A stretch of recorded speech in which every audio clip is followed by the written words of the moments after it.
Good afternoon, everyone. And welcome to the 9th annual summer concert of the Orchestra at Shelter Rock. I'm Paul Johnson, Senior Minister here, and it's great to see all of you here. 9 years ago, we determined that we would use this as an opportunity for community outreach, and it's gone so very, very well. With this orchestra, many folks from the community and from our congregation playing at the summer concert, and then our Messiah concert every December, and then our Music Sunday, which is usually in March or April, and other occasions as well. And I want to heartily thank all the members of our orchestra for all the work you have put in preparation. Thank you so much. And we also have to take this opportunity for a special thank you to Evan Solomon, our pianist, who will be featured so prominently in this afternoon's concert. He will be leaving us. His last Sunday with us will be August 14th, which also happens to be my last Sunday as senior minister here. But Evan has been such a wonderful, wonderful part of our congregation family, and we'll miss him so very, very much.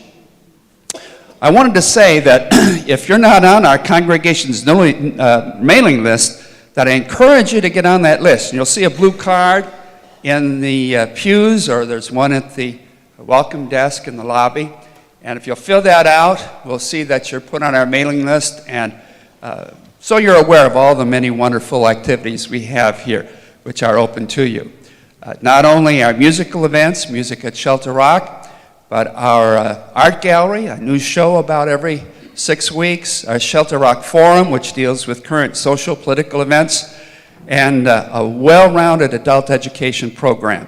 And you're invited to be part of all of these. And if you don't have a congregational home, we invite you to join us on a Sunday morning, which is 10 o'clock in July and August, and then after Labor Day it goes to 11, but running concurrently, starting in the fall, we have child care, of course, during the summer, but we'll have child care for infant care, and then something for every age group to age 2 through high school.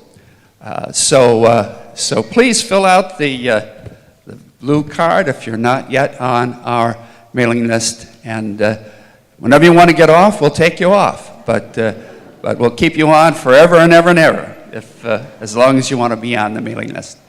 So I want you all now to join me in welcoming our concert mistress, Jennifer Ahn, and our director, Stephen Michael Smith.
Hi, everyone.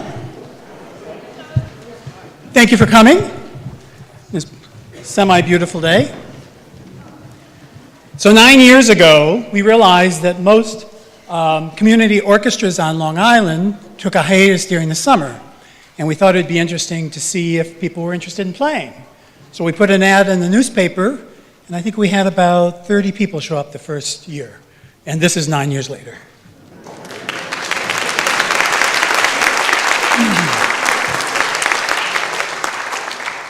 For many years, ever since I first heard a sound file of Gerald's piano concerto, I wanted to do this piece. And it's been in the back of my mind, and the timing just never really seemed to come together. And it was one of those things where I realized, if we didn't do it now, we weren't going to do it, so we needed to do it.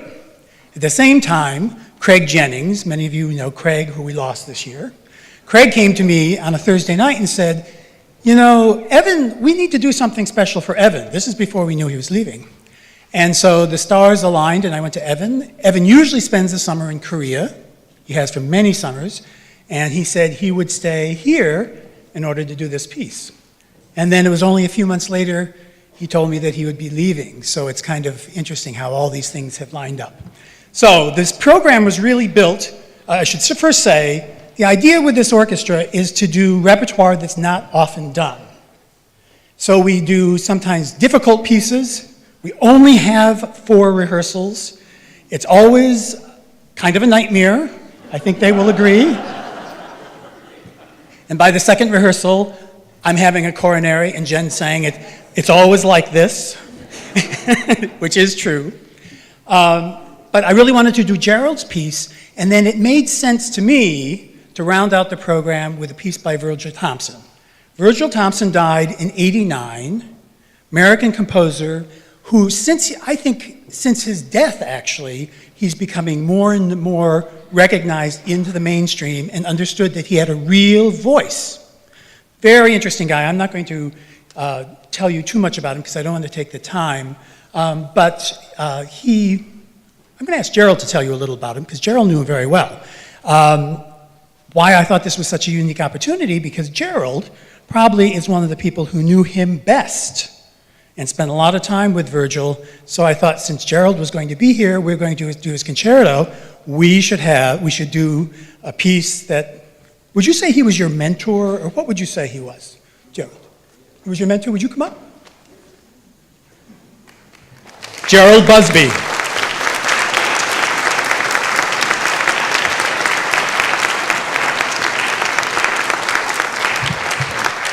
He can tell us a lot about Virgil, but tell us a little bit about Virgil. Okay. That would be.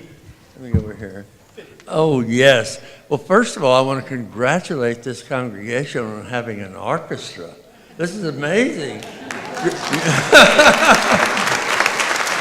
Oh, like the Esterházys in the 18th century, when Joseph Haydn was their composer. And of course, you have the wonderful good sense and taste to have Stephen as your leading the program. It's amazing. As Virgil, the first time I met Virgil, I was not yet a composer. I'd written maybe 2 or 3 pieces for the harpsichord, of all things. I was very timid. I was almost 40 years old before I started writing music. And I was working as a cook, among other things, and I was a pianist too, and playing concerts every now and then of my music and a few others. And a friend of mine, a young composer, invited Virgil to dinner. My friend, the composer, wanted to enlist Virgil as a sponsor, as a mentor. He wanted to be his protege. So he learned all about Virgil's music and his critical writing.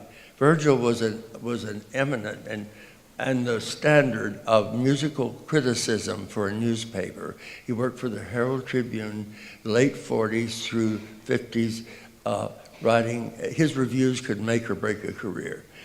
So anyway, Virgil came in, and I'd studied at Yale Music School, and they just like John Cage. They just kind of acknowledged, oh yeah, they're kind of important, but they didn't give him much space. So I didn't really know a lot about Virgil. And I was cooking in the kitchen. I was the cook. So Virgil came in, and my friend, the composer, Joe, went through his routine, trying to seduce Virgil into loving him and trying to engage him in repartee, which Virgil was famous for. And Virgil didn't care for Joe. So he just started eating. And after a while, Virgil looked up and said, "Who made this food?" And I was brought out of the kitchen, and Virgil and I clicked. And in fact, the first lesson I had from Virgil was the following. I said, well, Virgil, I want to be a composer too. And Virgil looked up at me and said, I don't want to hear any of your music until I taste more of your food. to see if you can put things together and turn them into something else, which is what orchestration is. So he gave me my first lesson in orchestration. Well, we became friends, and he was indeed my mentor. He was like a Zen, really like a Zen master, and he was wonderfully quirky, wonderfully brilliant, and not terribly nice, but he was so entertaining and so outrageous, and he definitely helped get my career started. So I'm delighted, Stephen, you're performing Virgil.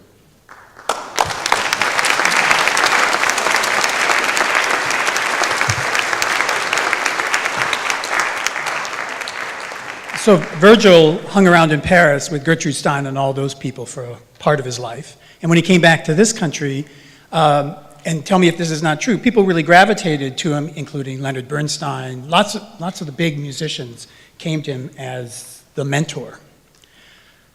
So we're going to play two movements from one of his symphonies.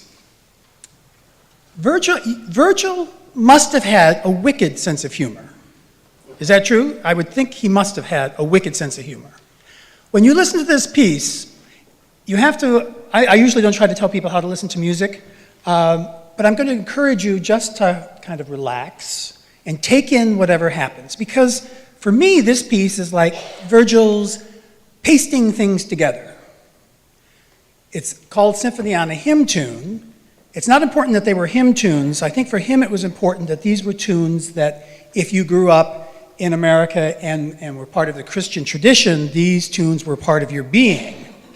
So what you're going to hear throughout here is not only hymn tunes and snippets. You're going to hear, Yes, Jesus Loves Me over here. And then you're going to hear, now all I can think is The Bear Went Over the Mountain. What's the other words? For He's a Jolly Good Fellow. And then you're going to hear a brass band come through. And then you're going to hear kind of like car horns coming from nowhere. So, as I say, in putting this piece together, it's pretty difficult to put together, but it's interesting in that it's very casual and it's fun. It's just fun. So I encourage you to listen just for whatever catches your ear, because in most cases, that's intentional on his part. I'll also say, a lot of these notes that you hear, he actually wrote what you would perceive as wrong notes in this piece. So when you hear, you think, oh my God, can't they tune? Well, no, they can't tune because he's written it that way. And also, there's more than a little organized chaos in this piece. So I hope you enjoy it. You probably haven't heard it before, so here we go.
Isn't it interesting? He writes for, I should never talk about the piece after it's done, but he writes for the musicians as if they're individuals.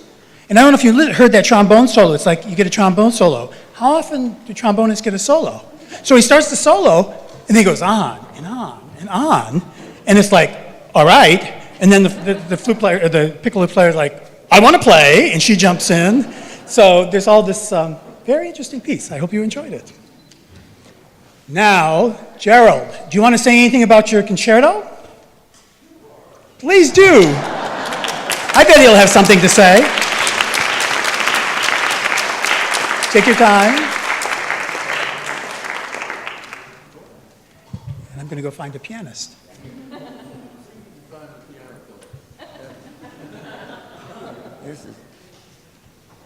This is an amazing thing for me. I grew up in Tyler, Texas. I was born in 1935, and I was part of the Van Cliburn era. Van was only a year older than I, and indeed he grew up in Kilgore, Texas, which was just 20 miles from Tyler. And for some reason, in the midst of this nest of Baptist and gospel music, there was piano playing was kind of alive and wonderful, and there was an incredible thing happened to me, and is responsible for my being here today and being a composer, as well as having been a pianist.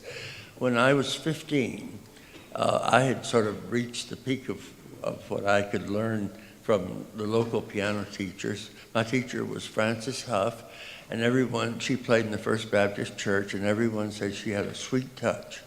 And indeed she did. But that year, I was a sophomore in high school, a man named Oscar Ziegler, to whom this concerto is dedicated, a Swissman, a pianist who studied with Stabenhagen, a pupil of Liszt, taught in New York. He and his wife taught in New York for about 35 years, and she died. And he was going back to Bern, his hometown, to retire. And before he did, he wanted to say goodbye to all of his friends in the U.S. And he bought a Nash Ambassador, the first plexiglass car. Some of you may remember that. It's wonderful. And he started visiting. And he came to Tyler to see a lady who was a patron of mine named Virginia Sullivan. And she had a walnut 5'8" Model M Steinway in her living room, covered in a paisley shawl.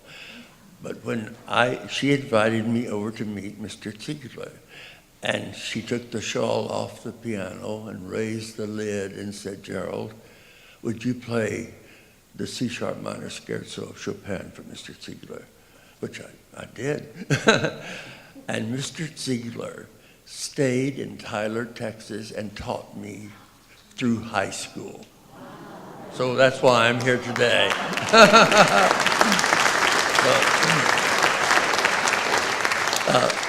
6 months later, I made my debut with the East Texas Regional Symphony in Tyler, playing Beethoven's Third Piano Concerto. And then when I was 17, I played it with the Houston Symphony. And he was responsible. So this concerto is necessarily dedicated to him with a great deal of love.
Is that some piece?